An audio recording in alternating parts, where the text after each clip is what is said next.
যারা অবিবাহিত যুবক যুবতী আছো, এই লেকচার তোমরা যারা শুনছো, তোমাদের মধ্যে কেউ যদি জেনা করে থাকো, অবিবাহিতর কথা বলছি, তোমাদের কাঁধের মধ্যে এখন 100 বেত্রাঘাতের শাস্তি ঝুলে আছে।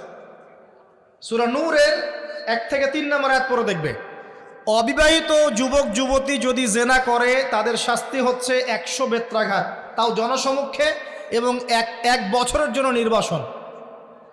এই বিধানগুলো যদি পৃথিবীর কোনো দেশেও না থাকে, আসমানে আছে। মরার সাথে সাথেই এই বিধান কার্যকর হবে ইনশাআল্লাহ। বাঁচার বুদ্ধি কি? একটাই উপায় আছে।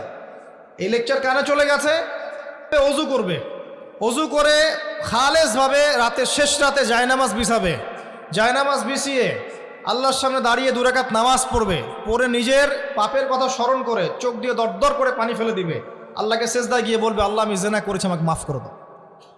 আল্লাহ আমার এই পাপের কথা কেউ জানে না, তুমি জানো, মাফ করে দাও।